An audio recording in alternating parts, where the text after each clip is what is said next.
Welcome to Ignite Your Luminescent Life, Intuitive Business Mastery and SaaS with your host, Dr. Elena Estanol.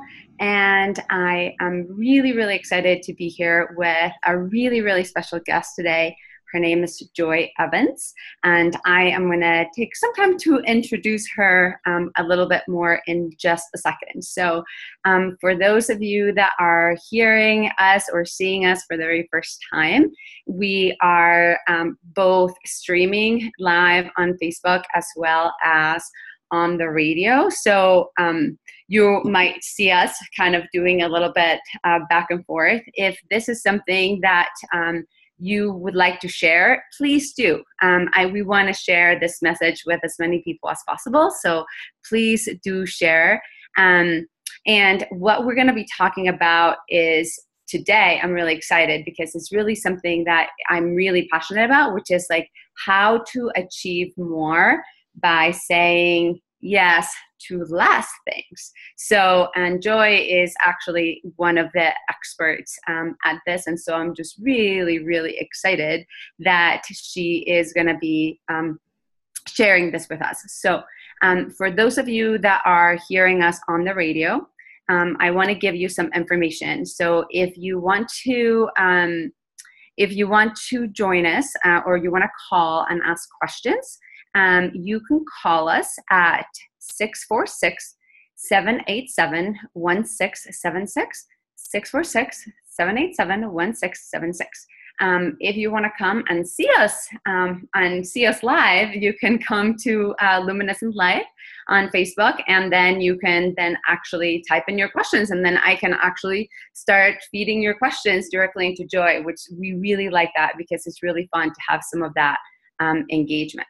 So without further ado, I want to introduce Joy. Joy is one of my closest friends and my closest business friends. I just love her to death. I feel like we have been very serendipitously put together and, and came to be friends. She is actually an award-winning author. She's working on her second book, which actually is Achieve More by Saying Less to Yes, which is actually due out this year. And she specializes in supporting high-achieving women who want to make the world a better place and still want to have time and energy to indulge in long vacations, lazy afternoons, and quality time with their families. So welcome, Joy. Thank you so much for being here with me today. Thanks for having me, Elena. It's such a pleasure to be on your show. Thank you. I'm so excited that you're here.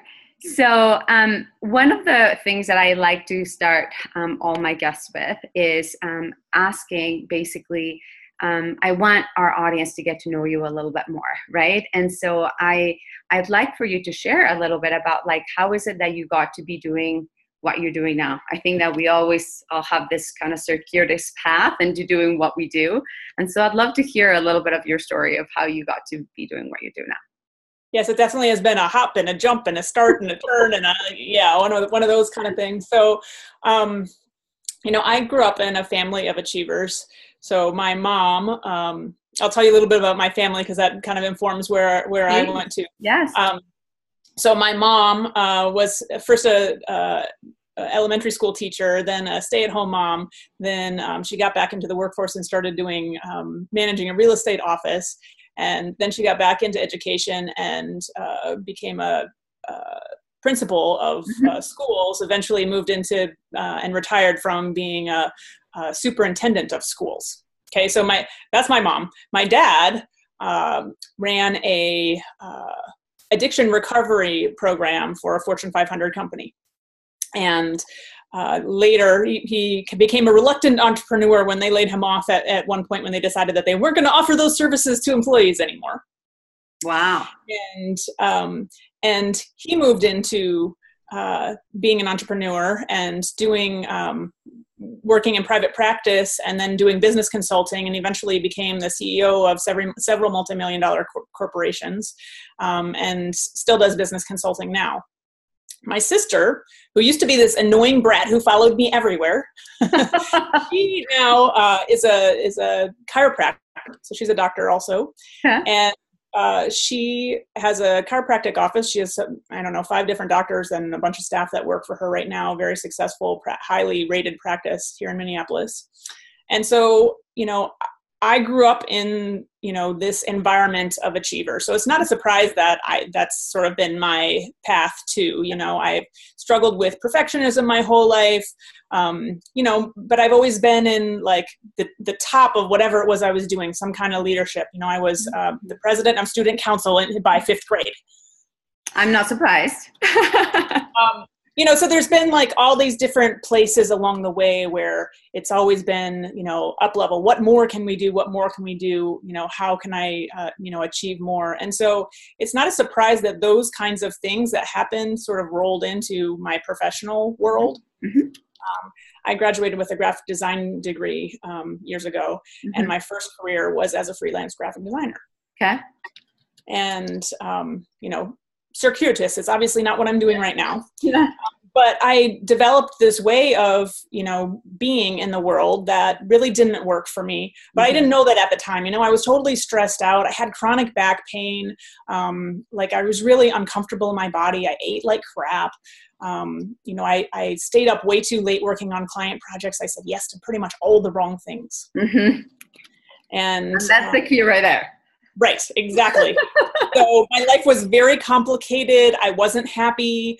I didn't like what I was doing. And I called, I jokingly called what I did gift wrapping garbage. Mm-hmm. And the reason why I say this is because I had a lot of clients. So I worked for Nike and Adidas and, other companies that, took products made in China, mostly for many of them, junk. Mm-hmm. And I packaged it up all pretty and made it so that people could sell it and they would buy it. And, there was something inside me that just didn't feel congruent with. Yeah.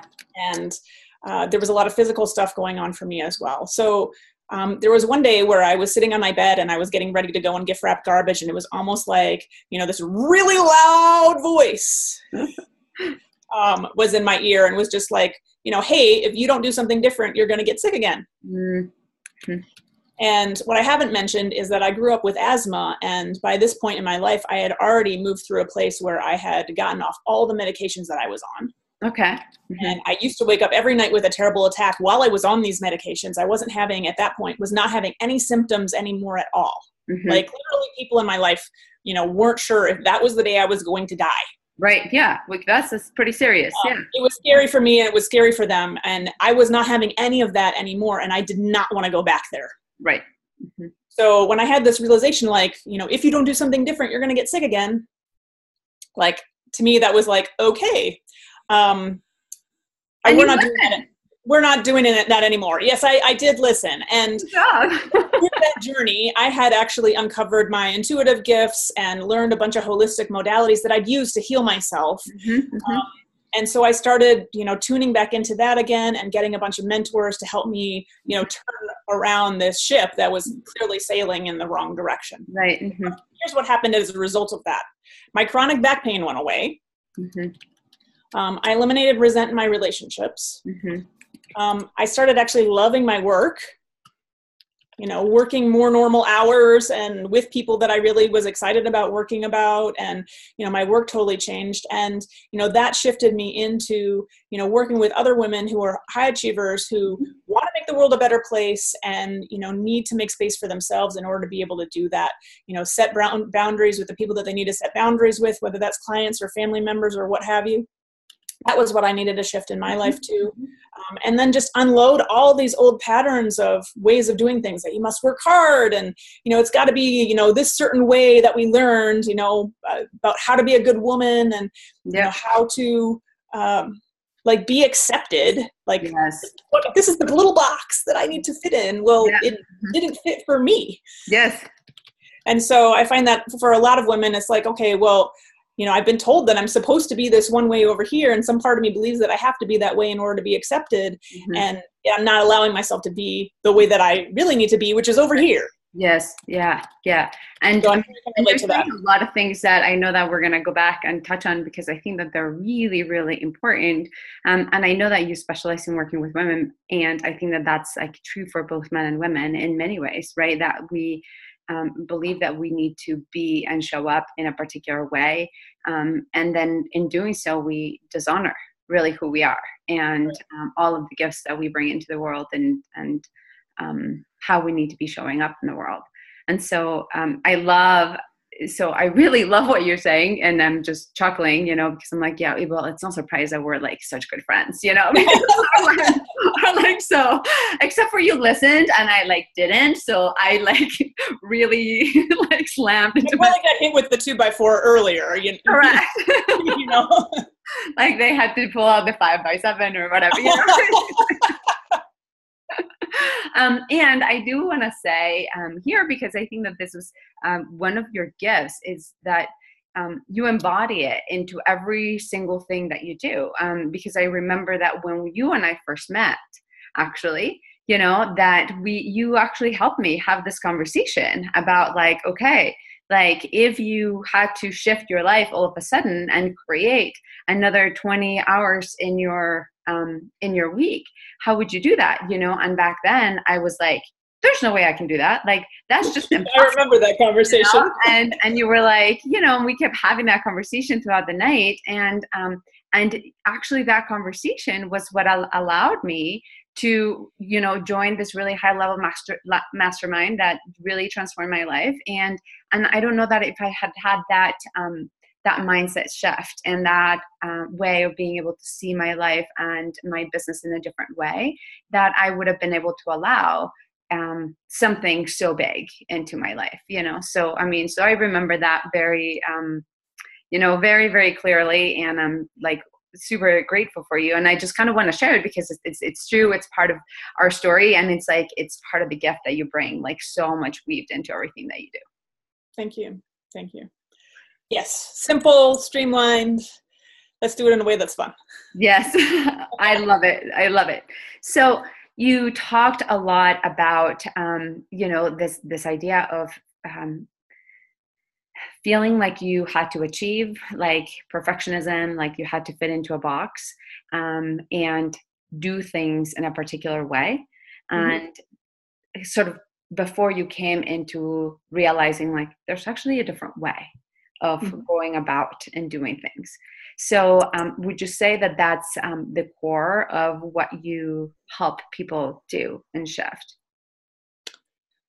I think the core of what I help people do and shift is to really say, okay, these are the things that are like really important to the core of me. That's mm-hmm. what I consider to be somebody's big yes. Yes. Mm-hmm. Whether that's family, whether that's travel, whether that's, sitting in silence or meditation, like whatever the things are that can tend to get sort of all these other things, put in the way. Because it's easy when we say yes to like another project or another volunteer thing, like our stuff kind of can get put to the side. Yeah. Yeah. And I think that women do that more, for sure. Yeah. Mm-hmm. Yeah. So I think to me, I feel like the biggest thing that I do is I help people make space for the biggest version of them mm-hmm. and to live that and knowing that that's the greatest service that they can be to the world. It's not about, doing another volunteer thing. It's not about, making another $1 million in your business. It's not like there's a lot of like stuff where we're trying to like prove ourselves or measure up to like tell ourselves that we're enough. Right. Mm-hmm. Mm-hmm. And when we actually can believe that from the underneath and that we have that foundation, it totally changes the game. We are so much in the same wavelength. I've been working on a little blog post and I was actually talking a little bit about how sometimes we try to change from the outside in, mm-hmm. And that's like hard change. And it's very like pushing a boulder uphill. Right. Sure. Because it's like we do all the strategy, we do all the stuff, we try to even change our self-talk, and that's still like moving a boulder uphill.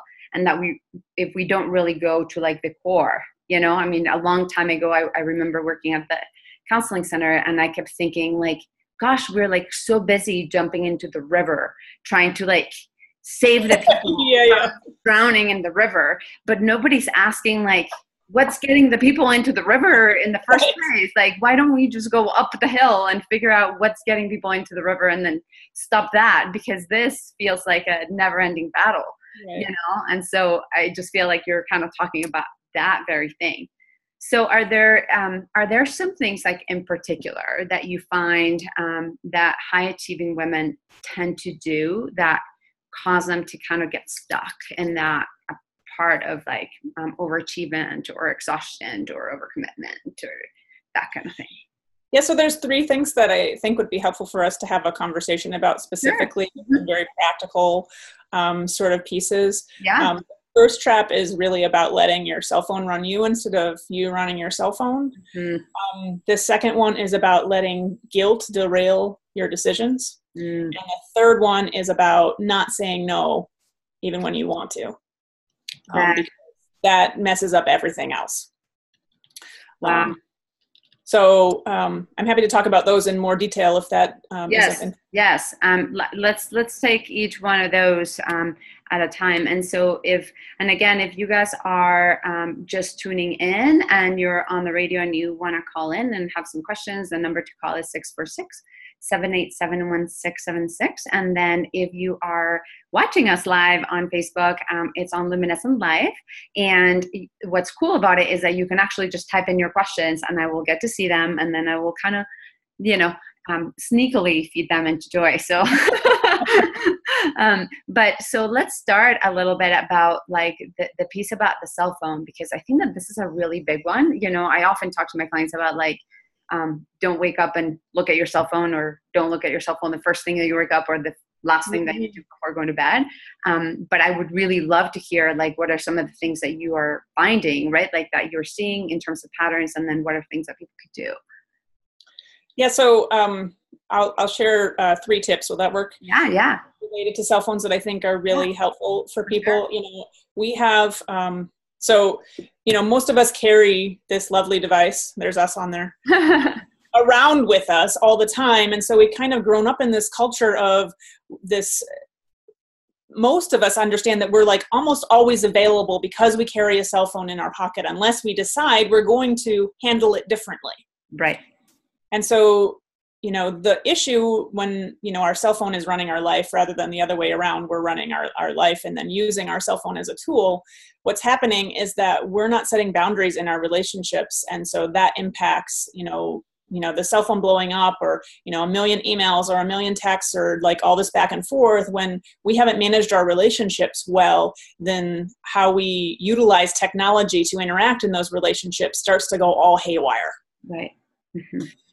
And, as high achievers, like we're saying yes to a lot of different things, and a lot of people want stuff from us, and we need to be able to manage those asks and those requests in a way that actually works for us. Right.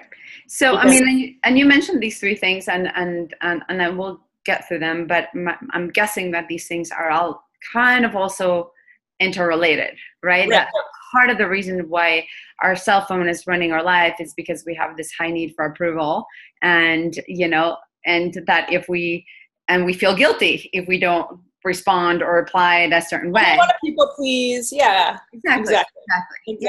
Yeah. Exactly.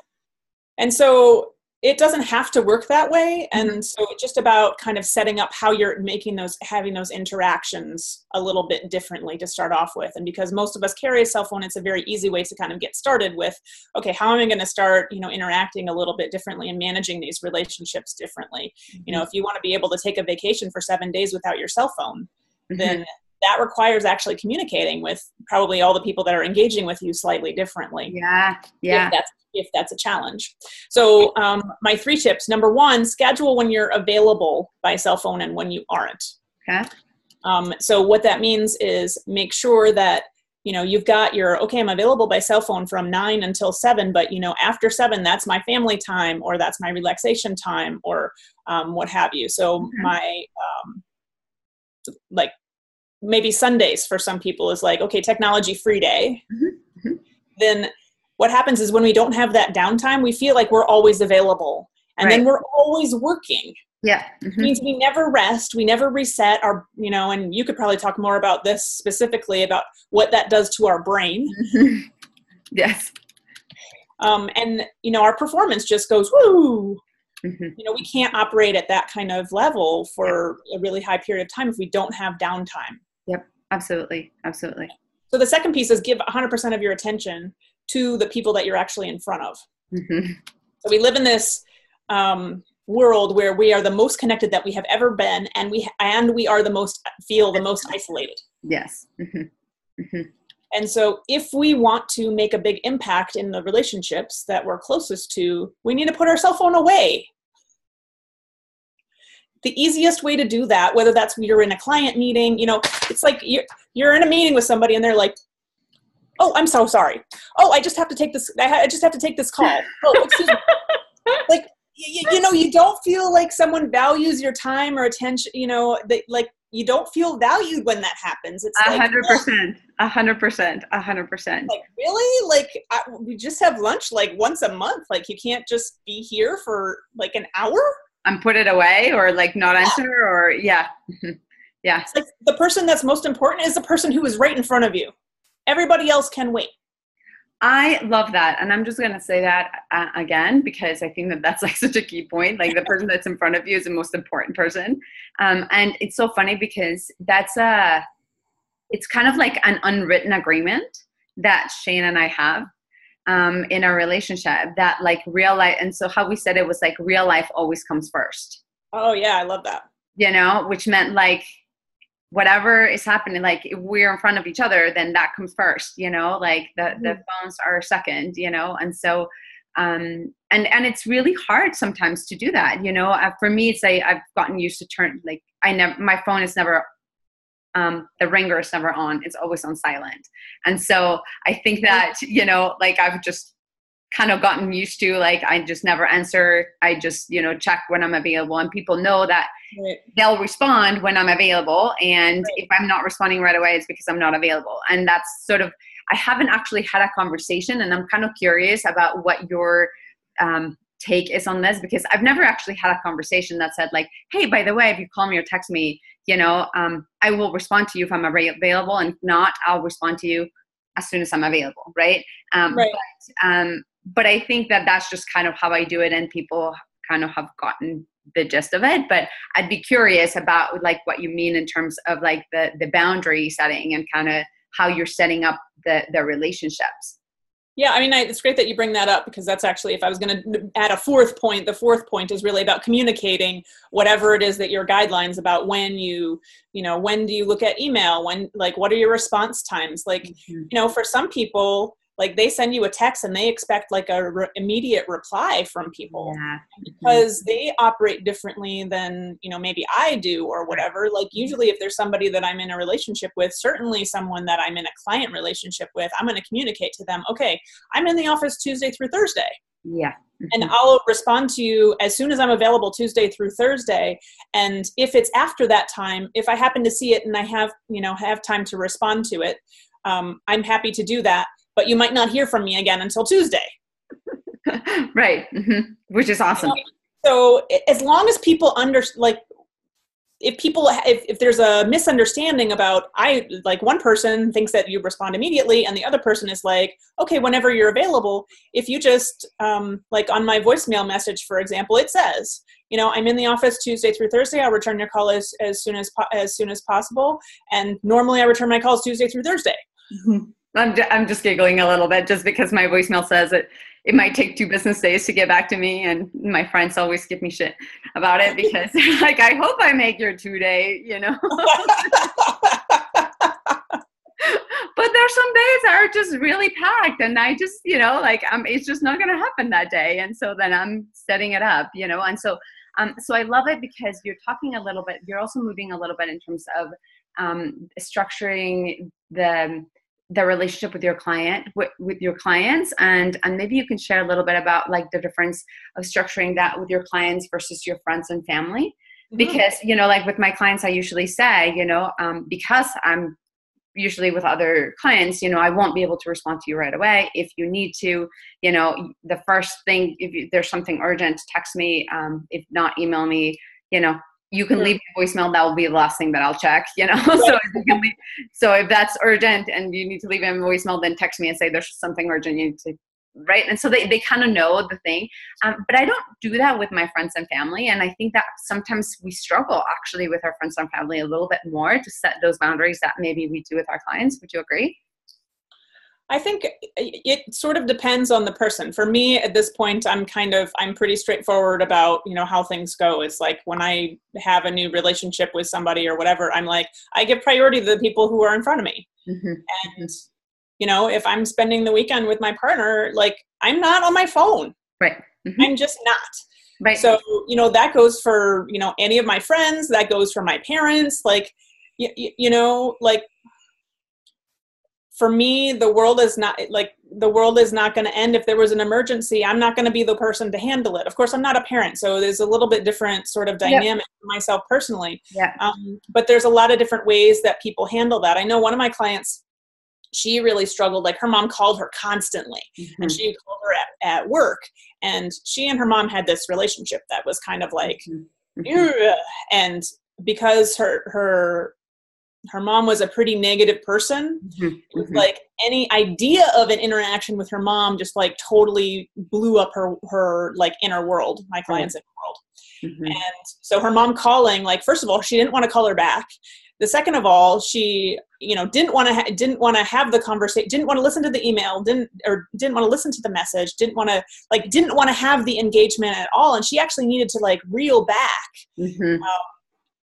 How much her mom was calling her because it was disrupting her work. It threw her off from her work. Totally. She'd go home and she'd be like upset with her kids, just because she got this message from her mom and her mom wants her to call her. Yeah.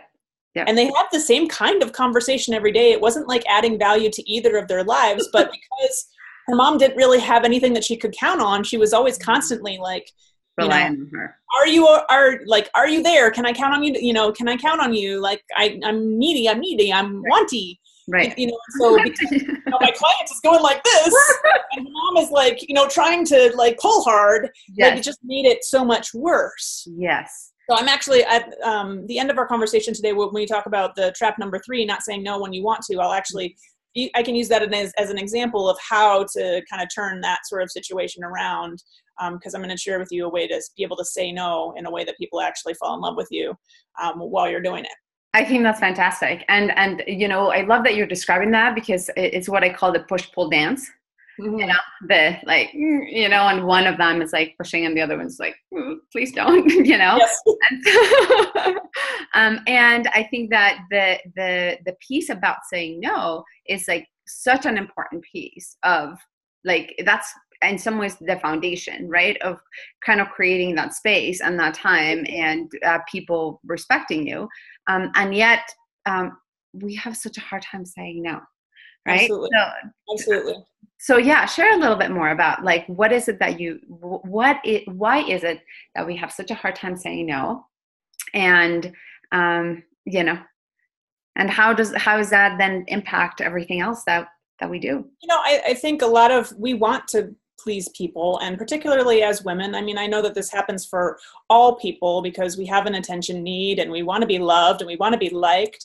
And yet, particularly as women, most of us have been socialized to, serve other people and to put their needs ahead of ours. And like, we always come last. And that's part of what it means in this culture to be a good woman based on the stereotype. So there's that sort of piece of that. But before we get too far away from the cell phone, can I give you that? Yeah, sure, please. I didn't actually share with you. Yeah. It actually relates to saying no from the standpoint of, email can be a really big disruption and a time suck. Yes. And so when we don't say no to like, you get the ding and the email like pops up. Mm-hmm. When we don't say no to that ding, that Pavlov's dog, sounded yes. at the, whatever the sound of the email. Must get the email. When we don't actually say no to that, mm-hmm. we get distracted and like totally derail, what we're trying to accomplish during the day by, checking something every time it comes in. So mm-hmm. The last piece about the cell phone to keep that from like totally taking over your life is make sure you schedule that time with email. At the beginning of the day or the middle of the day or however it is. Usually the strategy that I like to use is do the most important part of the day first, then check email. Right. Yes. Yes. So related to saying no, though, that I think, so many of us struggle with this because we weren't told as children it was okay to say no. We couldn't say no to like, oh, give your Aunt Sally a hug. No, I don't want to. I don't want to. That wasn't allowed. Yeah. Most of us have had those experiences where us saying no and having our real feelings honored was not like something that we grew up with. Yeah. And so, being in that position and, we want to, particularly as women, it's a survival strategy, right? Our primary survival strategy is building community. Yeah. And so when we have this feeling of like one of our relationships, that bridge between us and the other person might be severed by us saying no. Right. Like our little inner cave woman is going, ah! Wait, that's not safe. This relationship is important to me. Right. You have to say no to people that you don't care if the relationship continues. Right. Well, and then in that case, there's no guilt. But I think that the guilt shows up usually with people that we care about, right? Or that we feel obligated to in some shape or form. Right. So when we can say no in a way that actually affirms the relationship, then suddenly we're not severing that tie. A lot of people say, well, and when I talk to them about, one of the things that I teach people about is setting boundaries, they say, well, the best advice I ever got was no is a complete sentence. Oh, wow. Okay. But the problem with that is that for most women in particular, that is, if we don't use more words to explain what we're saying no to or what we're saying yes to and why, that has the potential to sever that relationship. And so that a lot of us won't do it. Yeah. And if you're not willing to say no, then it doesn't matter how you do it. Right. Well, and you said something about, if we could just learn to say no in a way that continues to foster that relationship, then, that's like gold. And I know that that's what you're going to give our listeners and share. So, I mean, I think that this seems like a good time for you to maybe talk a little bit more about that. And Yeah, so my favorite strategy for saying no that affirms the relationship and gets people listening to what it is that you have to say. So this strategy, I call it the I love you sandwich. Okay. Love it. And you might have heard different versions of this before, but this is how it goes. So there's 3 parts to this strategy. Okay. There's the top layer of bread, the bottom layer of bread, and then the news, the difficult news, the boundary, the difficult news, whatever it is that you need to deliver. That's kind of the meat of the sandwich. Yeah. Okay. So the first part of the sandwich, there's 3 parts: the bread, the meat, and then the other piece of bread. The first piece of bread is an I love you statement. So it's really something to get the person listening. So that with somebody that you love, this might be literally, I love you. It might be, with someone that you're working with, I really appreciate the work that you've done on this project. For somebody, your neighbor across the street, I'm really enjoying getting to know you better. Great. Just something that's affirming that gets the person listening. So if we, just start with something that's really harsh, like, you didn't take out the trash again today. Like, who wants to listen to that? Right. Yes. And then the other person is like immediately launched into the defensive and then just sets up this like push, pull back and forth, argument. Yeah.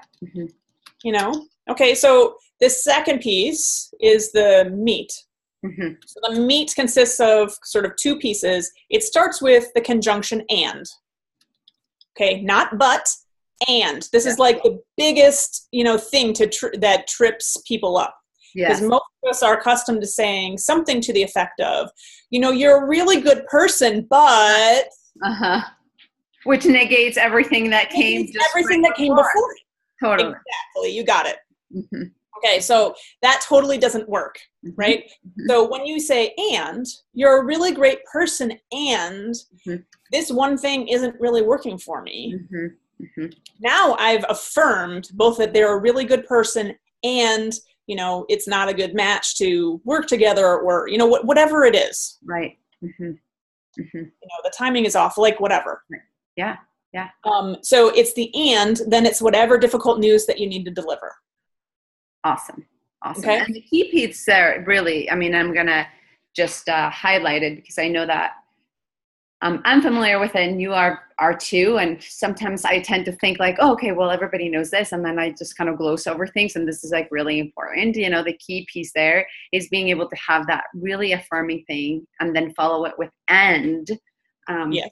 rather than but, like, but we need to take out of the vocabulary. Get your butt out of it.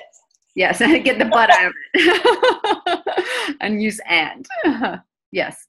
Lots of times a breath in there helps. Yes. So, yeah. You're a really great person. And like just taking that like half a second to pause really helps to actually make that happen. But unless you actually start to consciously make that shift, you'll start to notice how many times we say but instead of when we really want to be saying and, we want to be affirming the two things that we're saying, not negating the first thing.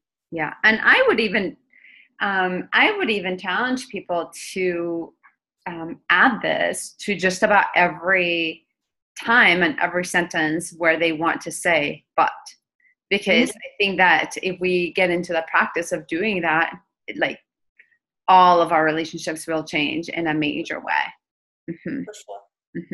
For sure, because it's the difference of being negative about something that you want to say versus like affirming what you want, what you need and what you want. Yeah, for sure. Okay, keep going.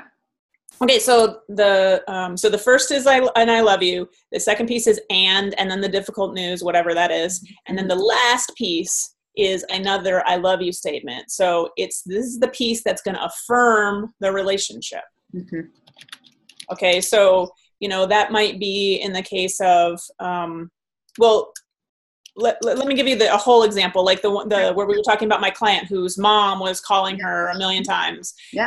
And she really just she wanted she wanted a relationship with her mom. She felt like it was important for her to still interact with her or whatever. She did not want to deal with all the calls during the week. Right. So she decided, okay, here's the one day a week that I can handle having an hour conversation with my mom. Yep. I don't want to deal with all the rest of it. Right. Right.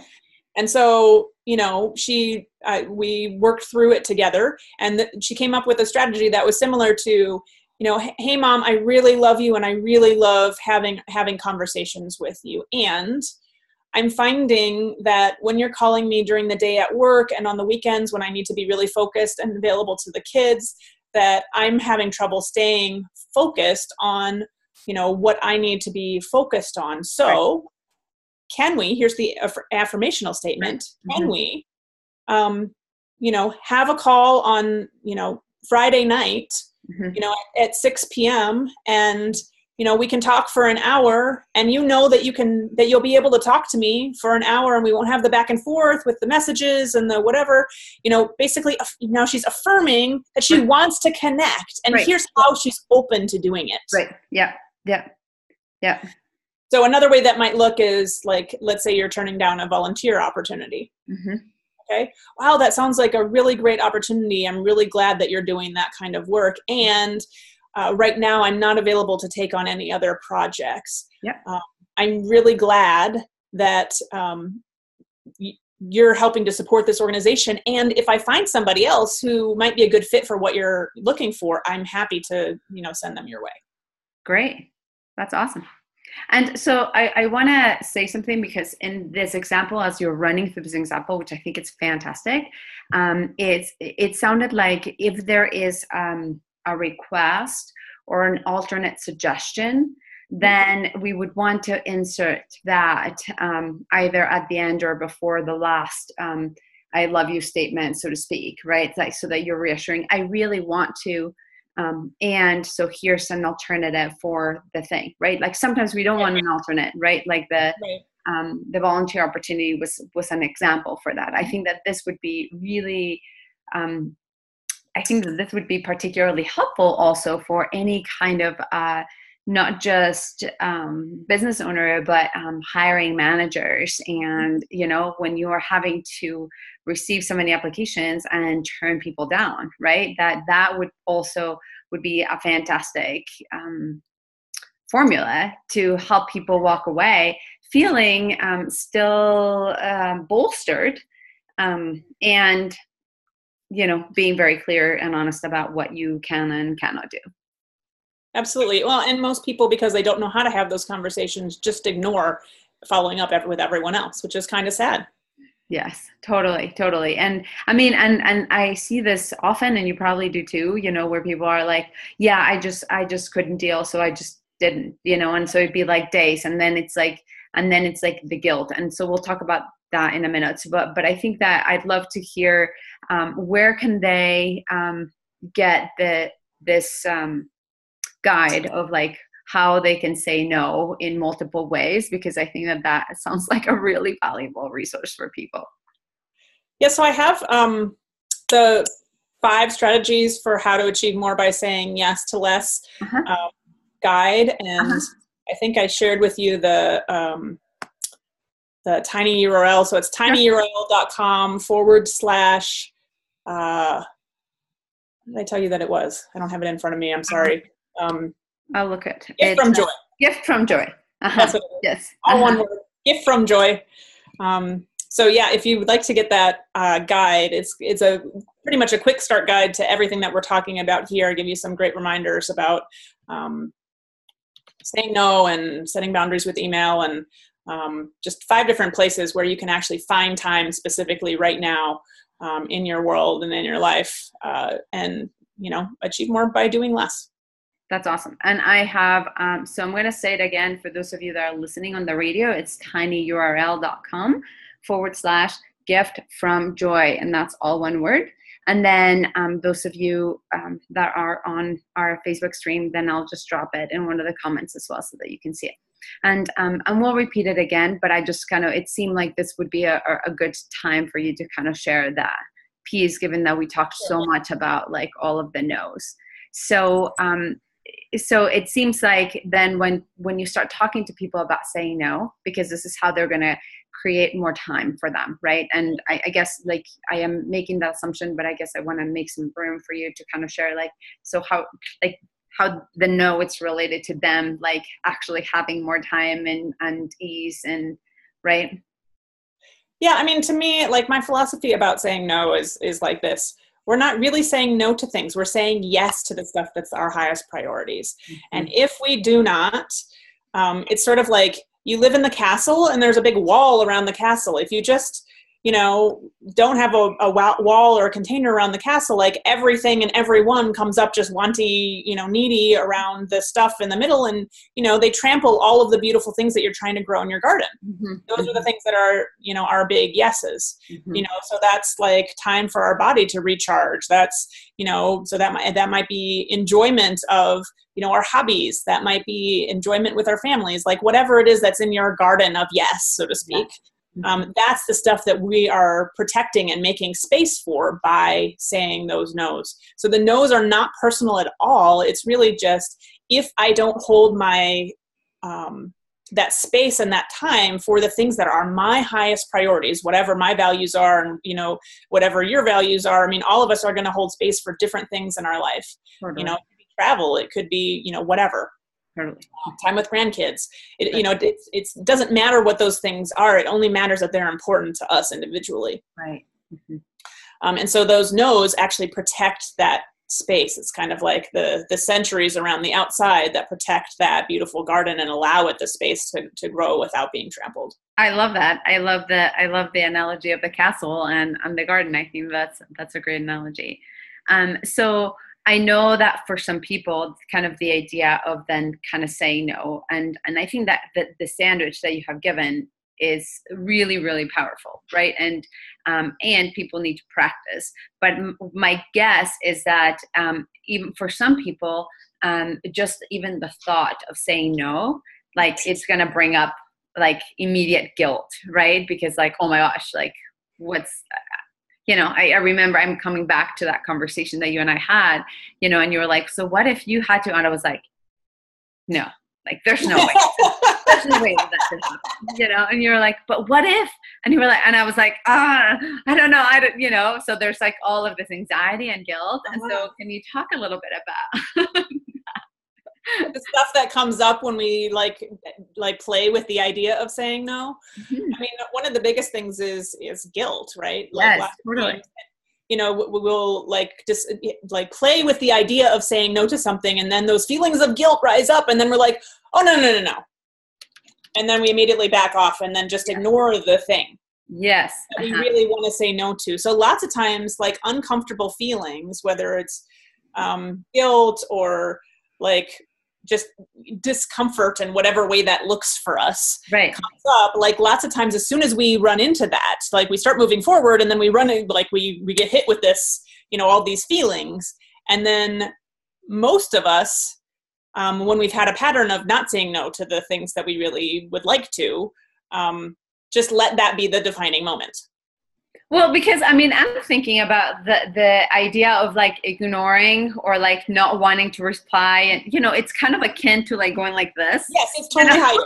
It's totally hiding. And that's kind of like how we cope. I mean, societally, it seems like this is how we cope, right? Like we either like don't respond, or we are like drinking, like whatever, like we have all kinds of ways that we just ignore, like avoid, exactly. Like push down. And so, being able to kind of recognize like, like guilt is going to come up. Right. And are you allowing guilt then to be on the driver's seat? Right.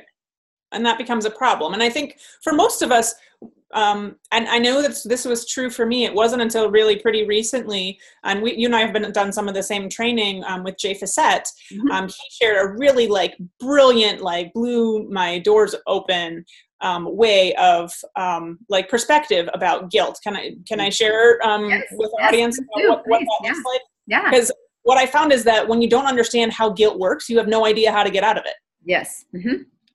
And so his explanation goes like this. Okay, so we run into a situation where, we want to say no. Like in the case of my client who wanted to say no to her mom, who was calling her a million times during the week. Mm-hmm. And she was really uncomfortable with it, and she felt totally guilty.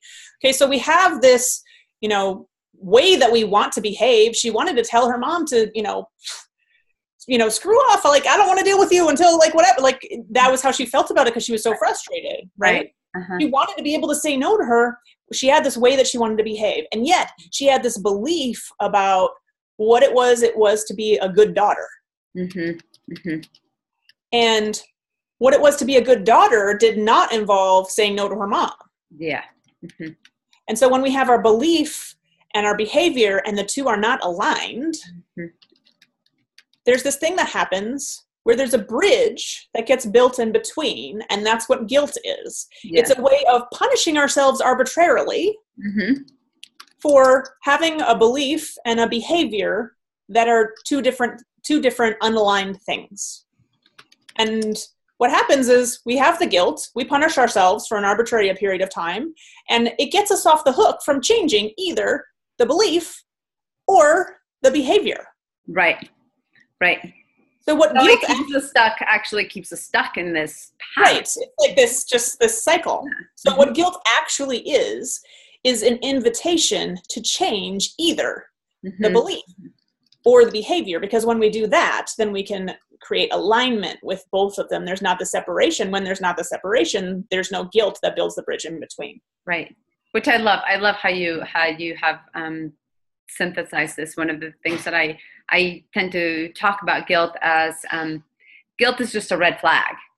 To me, it's like guilt is the thing that comes up, like the internal body signal that you're veering the wrong direction, right? Sure. Because I think about the alignment too, right, of like your values and your behavior, and so that when you're like, this is what's important for me, and you know what that is, and then you all of a sudden start veering off the wrong way, right? Then like guilt starts coming up, right? And so to me, it's like it's good that comes up, because then it's kind of like being like, hey, like that's not the right way. Like come back over here, right? Which I love how you said is the invitation to change that particular behavior.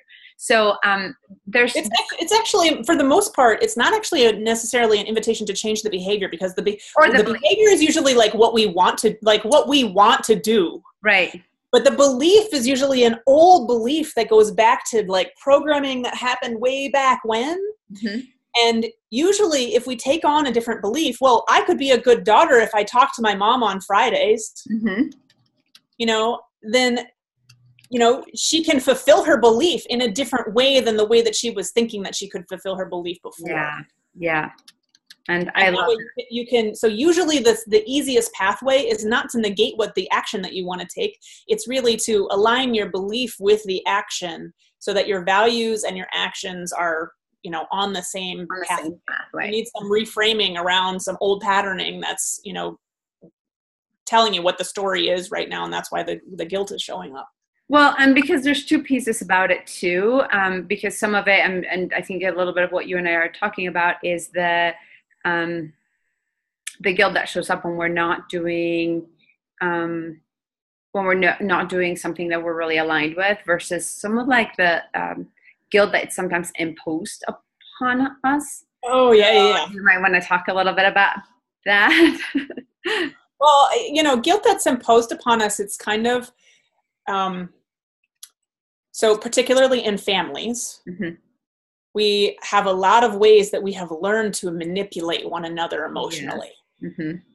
And we all get to decide whether we want to play the game or not.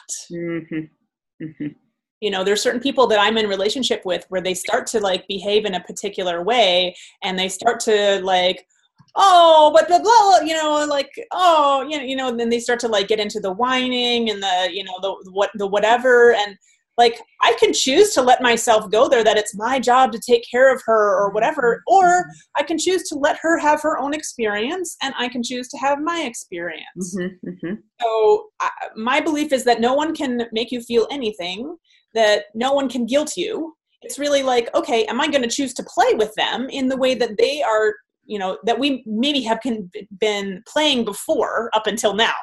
Right. Totally. Which I am 100%. I totally agree with you. And I love that, because in some ways then it's freeing and a lot simpler, right? A lot simpler. And I know that you and I can talk for hours and hours and hours, and that as our time is kind of coming, to our close, I wanted to kind of give you an opportunity to share with us, like, are there things that I didn't ask you that you feel would be really important for you to share with our audience today? I think the core of my message is, about achieving more by saying yes to less, is really saying yes to the thing. When we say yes to the things that are in alignment for us, we're able to be in a much more balanced place, which helps us do our best work, which helps us deeply connect in our relationships and, do what it is that we're really here to do. If we're all like really in our joy more, then we can really affect change on this planet in a much bigger, faster way. Mm-hmm. And that's what I want to bring forward into the world, and who I want to work with is people who want to make change in the world, and they want to be the change themselves. And they know that the fastest way to get the results that they want is actually to be the best version of them and say yes to the things that are most aligned for them. Mm-hmm. Which I love that. And it's incredibly beautiful. It reminds me of this quote that I know that I'm going to butcher, because I usually butcher quotes, and you might even remember it, about like, do not ask what the world needs, but, instead ask what brings you joy and go do that, because what the world needs is people who have come alive. Yes. So just you saying that just kind of brought that quote to mind, because it just seems like it's so much the essence of, like when you're in your joy. And I love, because it's also you and your name, and like when we are really in our place of joy and passion is when we have the most to offer the world, and not when we are operating from a place of guilt or responsibility. And because I think that's what tends to get us feeling drained and or achievement, just for the sake of achievement. It's like the robot mentality of, oh, must do more, must get more clients, must be, like whatever the more is, bigger house, like all of those things are kind of empty at the end of the day. Mm-hmm. Mm-hmm. Totally. Well, I mean, there's a lot of research, and I can talk a little bit about this, just that there's a lot of research about fulfillment and happiness, that we can choose to take what we call the hedonic path, which is just doing like the fun things, and and after a while, we're like not really that happy. But when we are actually doing things that bring us joy, that are meaningful, where we feel really engaged, and we feel that we are contributing to the world, and we are engaging fully, that is really the path of joy and happiness. Sure. And so it's not just what you're saying, but it's also a lot of what the research is also telling us. So it's such an important work that you are doing. So I love that you have come and shared all the things that you have shared with us. I want to give out your URL one more time. And so if there's anybody that kind of tuned in at the, towards the end, can you share a little bit more? Again, what is that you are giving them? And then we'll share the URL again.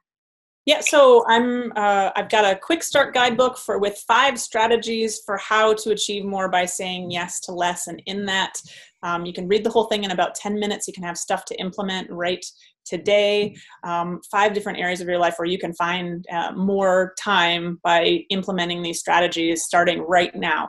So reminders about what we've talked about today and some other things that we haven't talked about. And you'll also be on my list for when my book launches in November. You'll also get first opportunity to buy that book when it goes on sale, and there will be a super launch offer for that book as well. Awesome. And the URL is tinyurl.com/gift from joy, which is so perfect. tinyurl.com/gift from joy. Joy, it has been just an absolute pleasure to get to have you here in my show. I think that you are absolutely amazing. You're doing some really, really meaningful and important work. And if you're listening to this, go and download this thing from Joy, because you being able to get realigned to the things that you really love to do and have more time in your schedule to really like say yes to the things that really ignite you, I think that that's absolutely priceless. So thank you so much for being so generous. Thank you so much, Elena. It's been wonderful having this conversation. Yeah, thank you so much for being so generous, and I really, really love and appreciate you. So, and for the rest of you, I was really delighted to be with you. And until next time, defy the ordinary, become extraordinary. This is Dr. Elena Estanol signing off. 90 seconds.